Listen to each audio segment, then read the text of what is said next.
Oi gente, tudo bem? Sejam bem-vindos ao meu canal. E hoje o Brasileiros do meu prédio está muito especial, porque eu vou conversar com um casal que pegou uma van, os dois filhos e foram para a estrada. Saíram do Brasil faz um ano e pouco, são de Belo Horizonte e chegaram aqui no Canadá de van, gente. Vamos conversar com eles e descobrir como é que eles fizeram isso. Vem comigo!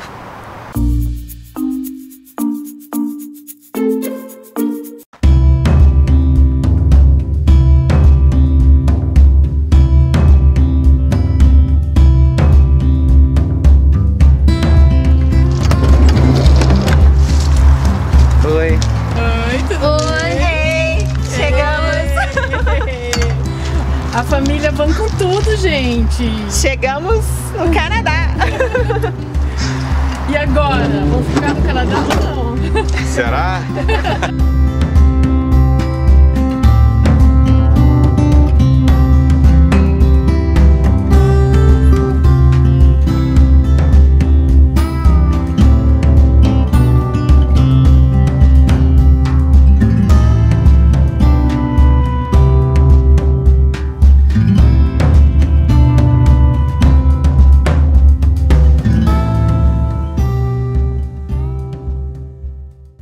Pessoal, Olá! eu sou o Fernando, sou de Belo Horizonte, sou casado com a Carla, tenho 39 anos e agora nós estamos aqui em Vancouver de carro. Ele tá falando que a gente tá de carro, mas na verdade a gente tá com o carro brasileiro, com o nosso carro lá de Belo Horizonte, porque a gente chegou aqui, ó, dirigindo depois de 14 meses. 14 meses na estrada. São o quê? Eu acho que 40 mil quilômetros que a gente fez até agora. E 13 países. E não vão parar por aqui não. É. Destino primeiro, né? A gente fala que é o Alasca, que é o primeiro lugar, assim, que é o nosso primeiro ponto alvo. Primeiro alvo. Depois, quando a gente chegar no Alasca, a gente vai descer o Canadá, conhecer toda a parte do Oceano Atlântico, do Canadá e depois voltar para os Estados Unidos, que a gente só atravessou, Foram né? 2 meses a gente atravessou pelo centro do país. E aí a gente quer conhecer direito. Falta muita coisa para conhecer lá ainda. E a gente não veio sozinhos, nós trouxemos nossos filhos. Eu sou o Rafael, tenho 9 anos. Eu sou o Leonardo, eu tenho 15 anos e a gente está adorando fazer essa aventura. A ideia dessa viagem foi minha, tem muitos anos que eu queria viajar para conhecer o mundo, conhecer outros países. E sempre quis fazer isso ou de mochila ou de carro, porque eu imaginava que ficaria mais econômico. Só que era uma coisa que era meio que uma utopia, né? O Fernando e os meninos meio que já estavam até debochando já, porque era uma coisa impossível. E a gente sempre trabalhou pela internet, então a gente nunca precisou de um lugar fixo para trabalhar, mas tinha a escola dos meninos, que a gente sempre deu muito valor à educação, não tinha como sair. E a grande virada da possibilidade dessa viagem aconteceu quando eu estava lendo um livro da família Schurman, que eles ficaram 10 anos no mar com os filhos, e no livro a Heloísa, que é a matriarca, fala o nome da escola que os meninos estudavam. Aí eu corri pra internet e eu vi que a escola existia ainda, que era uma escola de homeschooling, e aí eu fui atrás do Fernando, falei, agora tem jeito, agora tem jeito. Pra mim, desde o início, isso era meio que uma loucura, assim, entendeu? Fazer uma viagem dessa, a gente tava com uma empresa estabelecida, casa, tudo certo. E aí eu vi que ela realmente tinha esse sonho, que era uma coisa séria, começou a me mostrar e aí eu comecei a pensar a respeito disso. O grande estalo foi que uma hora eu parei para pensar e falei assim, gente, eu não sou velho, mas também não sou tão jovem, entendeu? Ao ponto de ficar postergando as coisas. Eu fiquei mais com medo de chegar lá para os meus 60, 70 anos e olhar para trás e falar, gente, eu poderia ter ido e não fui. E o arrependimento de não ter feito e de não ter mais oportunidade de fazer isso, apesar de que a gente já viu outros casais que têm mais idade, que estão fazendo essa viagem também, o meu medo então era esse, entendeu? De chegar num ponto do futuro e falar assim, eu poderia ter ido e não fui. E aí, a partir disso, eu falei com a Carla, vamos então. Ela nem acreditou. Eu nem acreditei. De todos os países que a gente foi passando, tanto na América do Sul quanto na América Central, a gente não viu nada muito diferente do que a gente encontra no Brasil em relação à questão de segurança, né? A gente conhece quase todos os estados do Brasil, então assim, não tem nenhum país que eu possa te falar é mais inseguro que o Brasil. Não, a gente não notou isso. Olha que a gente dorme sempre na rua. Assim, houveram alguns países que eles recomendaram que a gente passasse bem rápido. Como, por exemplo, Honduras a gente atravessou em 2 dias. Muito rápido, a gente nem parou para conhecer. Mas mesmo assim a gente não viu nada demais. E falaram que se fosse entrar em El Salvador também seria interessante passar mais rápido por causa de segurança lá. Mais por precaução, né? Porque a gente não viu nada. Agora, o grande choque que a gente teve foi a entrada nos Estados Unidos, que foi o primeiro país de primeiro mundo que a gente conheceu.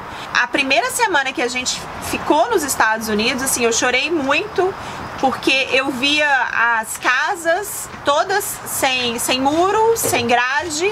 E assim, para nós foi um choque mesmo, porque, por exemplo, quando a gente entrou pelo Texas e lá é muito quente, e a gente viu que era extremamente seguro, foi a primeira vez que a gente pôde chegar e dormir em qualquer lugar com todas as janelas abertas. Estando acostumado com o Brasil e com esses outros países que a gente passou, a gente às vezes, entendeu, ficou assando dentro do carro com aquelas janelas fechadas. Inclusive, uma vez que eu tentei dormir com a janela aberta no México, não dentro de um posto 24 horas, entendeu? Apareceu uma pessoa pôr na mão lá dentro, lá. Com uma lanterninha, né? Eu dei um berro assim que o cara ficou branco na hora. Mas nos Estados Unidos, não. Lá a gente dormia todos os dias com a janela aberta. Igual aqui também.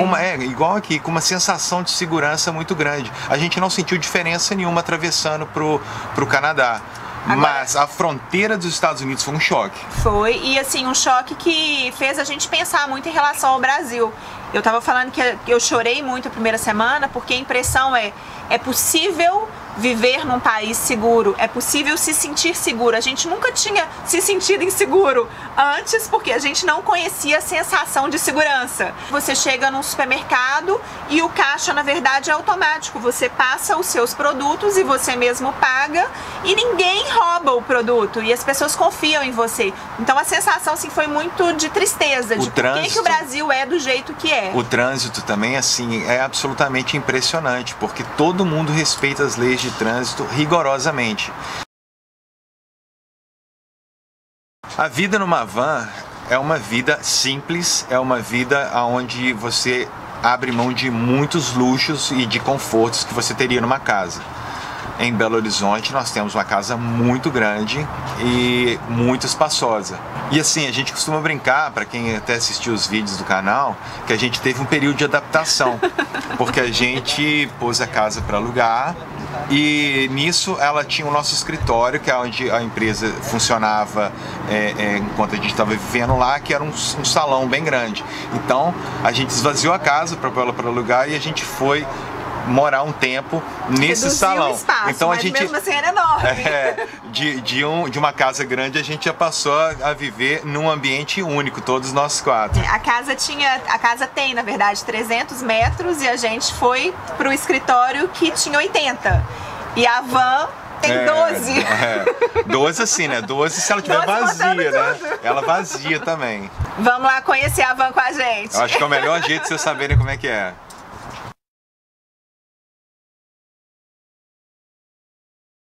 Aqui é o banco deles, que quando a gente vai pegar a estrada, a gente sobe o banco. Aqui os meninos estudam aqui, então a gente tem essa mesinha, que ela desmonta, e a gente tem uma outra mesinha aqui, que é a mesinha para cada um estudar. E a gente, à noite, coloca o notebook ali e assiste filme também. Aqui tem TV, que tem uma antena, que você abre e pega a TV. Aqui eles têm o PlayStation 4 e entradinhas aqui. E o DVD. É uma casa normal, uma casa de boneca, uma casa pequena. Aqui a gente tem geladeira. Pra cá é a nossa cozinha, a gente sai da sala, troca de cômodo, né? Não repare a bagunça, né? A gente tá na cozinha. Aqui a gente tem um fogão de 3 bocas, porque a gente cozinha exclusivamente dentro daqui. A gente sempre come dentro do motorhome para ficar mais barato. A gente tem um micro-ondas e temos um forninho. Então a gente tem uma cozinha completa, né? Aqui é o nosso banheiro. Tá cheio de coisa porque as roupas a gente sempre manda pra lavanderia, então amanhã tem que mandar. Então a gente tem a ducha do chuveiro, temos o vaso sanitário e temos essa pia. Essa pia, ela vem aqui e ela desliza pra deixar o box liberado aqui pra gente. E nós temos 2 quartos. O quarto de casal, que é o meu quarto e o do Nando. A gente tem um ar-condicionado ali. E aqui do lado a gente tem os armários. E embaixo é o quarto do Léo. Do mais velho, ele dorme aqui. Tem iluminação também. À noite ele lê, tudo aqui embaixo.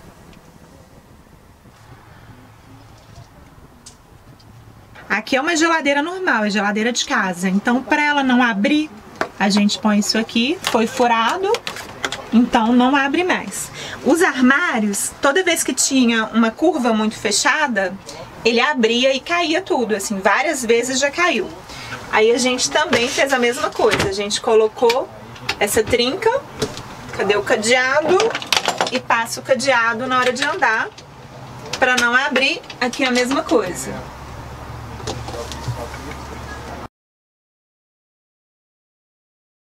A viagem tem sido uma experiência fantástica para nós. Eu acredito que um dos pontos altos que a gente pode falar é a experiência familiar que a gente está tendo, sabe, de ter uma unidade familiar, sabe, de amizade, de aprendizado, porque como toda família a gente também tem problemas, entendeu? Mas a gente está aprendendo com isso a resolver os problemas e a crescer como família e ter tempo de qualidade com os nossos filhos. A gente mora, vou te cortar aqui, a gente mora numa van muito pequena.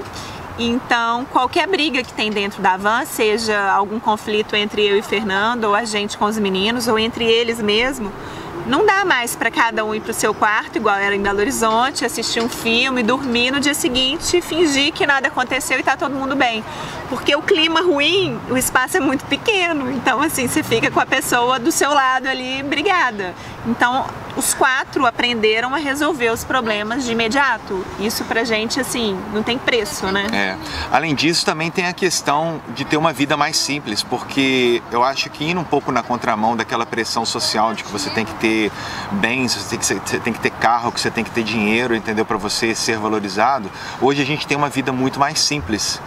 E os nossos filhos estão aprendendo a valorizar coisas simples, ao invés da gente simplesmente estar olhando para produtos. É claro, entendeu? Eles são crianças, por exemplo, a gente vai nos Estados Unidos, lá tem um monte de coisa que enche os olhos e na medida do possível eles também estão tendo acesso a essas coisas.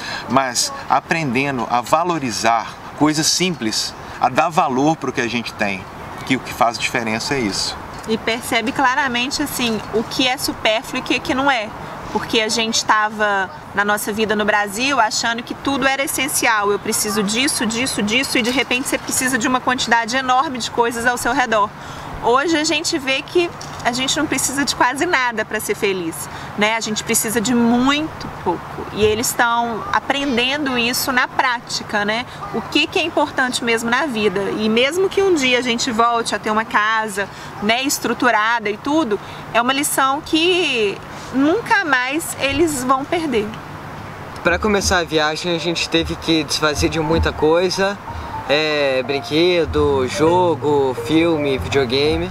Desde que a gente saiu, a gente reduziu a quantidade de coisas que a gente tinha lá na van. E aí a gente meio que parou de ter brinquedo assim, tanto igual a gente tinha lá, porque lá a gente tinha um armário só de brinquedo, com 3 gavetas de brinquedo. Chegou e a gente teve que se acostumar a isso tudo. E foi bom, porque agora a gente já podia conhecer as coisas que se a gente tivesse isso, a gente não teria conhecido. E também dá mais tempo pra gente prestar atenção em outras coisas que que antes a gente estava ocupado jogando no videogame, muitas vezes a gente não conhecia parque, essas coisas, e agora a gente tem mais tempo para isso. A gente começou a valorizar mais umas coisas pequenas agora. Um exemplo disso é que lá no Brasil a gente ficava jogando videogame o tempo todo, aí a gente ficava com a tomada, a gente nem reparava que o videogame precisava da tomada para funcionar, a gente só apertava o botão lá e tava ligado. Agora que na viagem a gente chega, a gente tem uma dificuldade para conseguir tomada, só às vezes que a gente para em camping, aí tem que ligar o gerador, a gente vê que dá trabalho e começa a valorizar. Antigamente a gente Meus pais meio que eles ficavam muito tempo trabalhando, eles não tinham muito tempo assim pra gente. Agora eles separam 24 horas da nossa vida pra chegar e ficar com a gente. Eu acho que a gente é criança feliz, sim.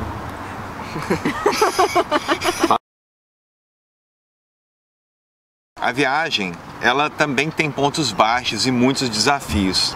Entrando lá no Peru, a gente teve um problemão sério. E com 3 dias no Peru, bem perto ainda da fronteira, na capital ali do estado, que é Puno, a gente parou o carro na frente do exército, a gente ainda tomou o cuidado de arrumar um lugar seguro para parar. Acho que era meio-dia, inclusive. Era, e lotado, a rua lotada de gente, e a gente foi fazer o supermercado. Um quarteirão de distância. Do lado. Quando a gente voltou, a gente reparou que a porta tinha sido arrombada.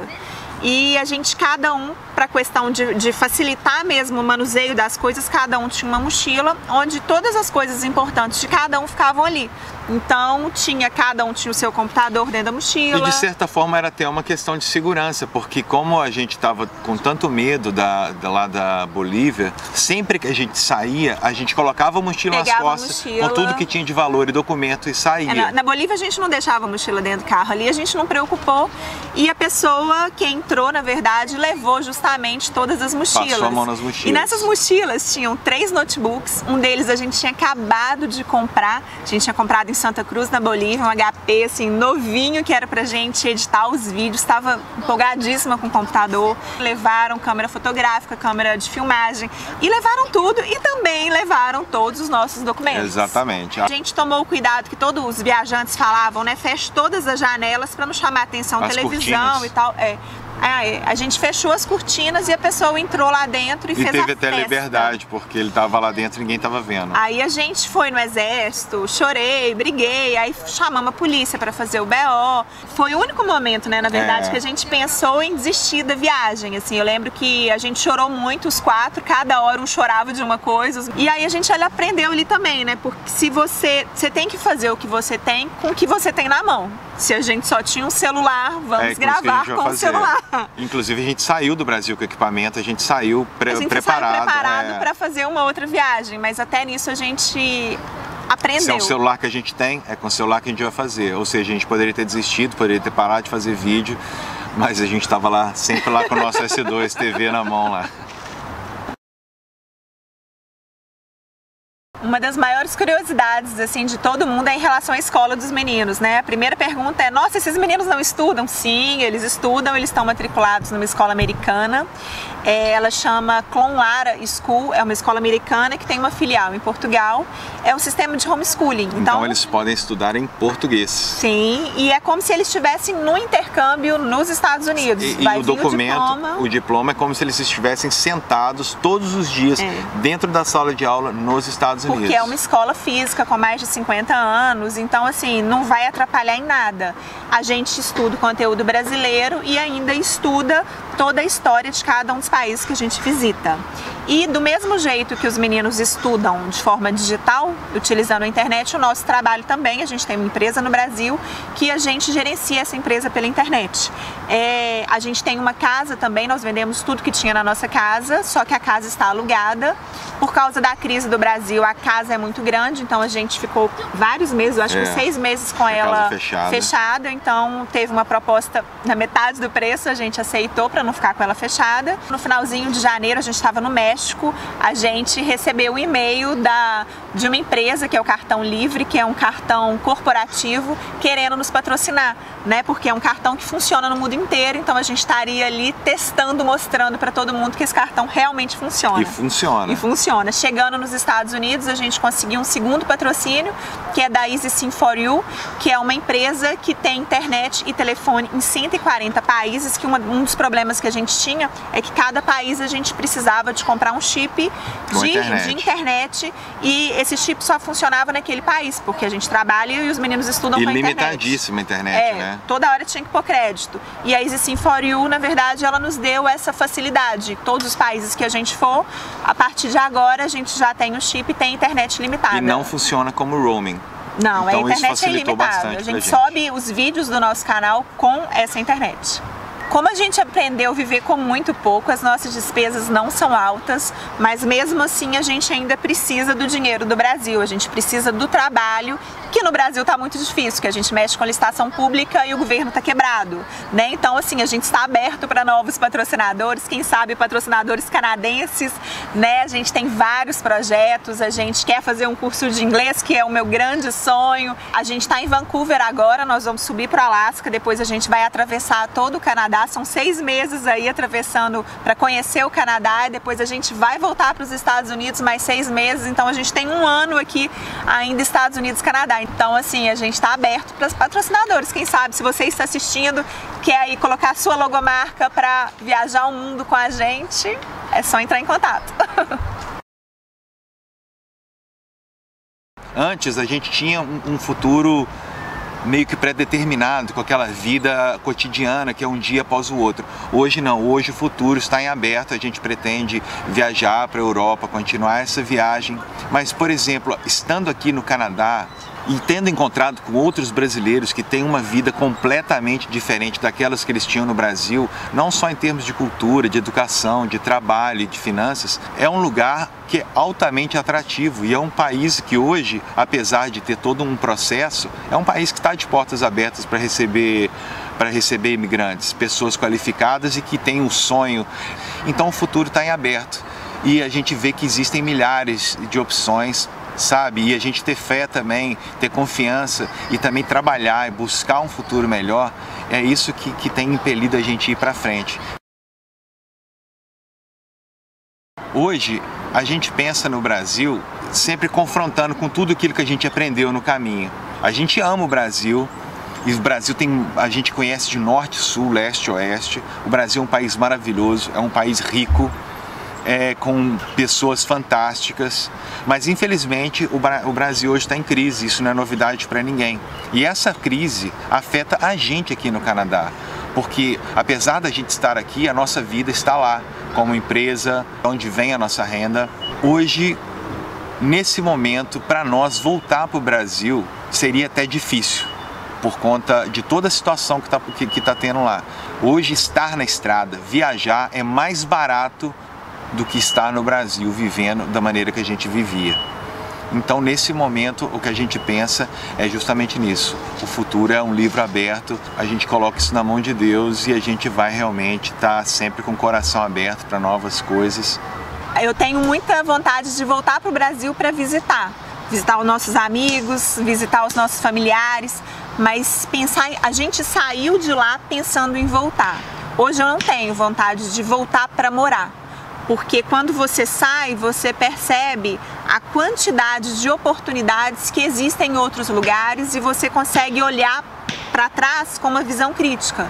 Eu, como mãe, eu quero o melhor para os meus filhos, eu quero que os meus filhos tenham oportunidades, eu quero que os meus filhos possam viver num lugar que eles não tenham medo de assalto, medo dessa insegurança que sempre teve no Brasil, né? Quando você experimenta a segurança, você não quer mais ficar num lugar inseguro. Então, assim, vontade de voltar eu não tenho. Não sei se a gente vai voltar, o futuro, né? A gente não sabe o que vai acontecer, mas vontade eu não tenho. É um país que, mesmo se eu der a melhor educação, ele não garante um futuro para os meus filhos.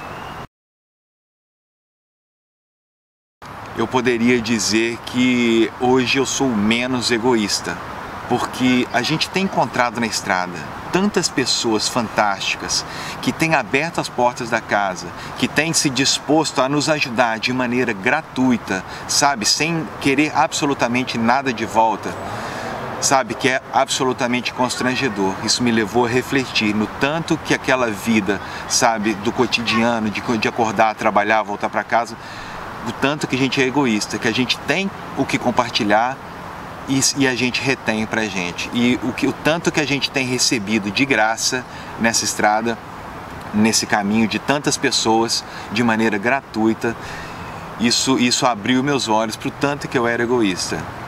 Eu sempre dei muito valor ao trabalho, eu sempre dei muito valor à nossa condição financeira, ter uma vida tranquila, ter uma vida estabilizada. E eu percebi que isso não tem importância nenhuma, que o tempo de qualidade com meu marido, com os meus filhos, vale muito mais. Porque o tempo que eu invisto neles e como eu consigo mudar o futuro deles vale muito mais do que 8 horas, 10 horas de investimento numa empresa que daqui a pouco eu vou ser descartada. O tempo que eu invisto nos meus filhos, eu não perco. E por isso que é difícil para mim pensar em voltar de novo à vida que tinha antes. Não existe a menor possibilidade. É um tempo que hoje eu valorizo muito, esse tempo que a gente tem em família.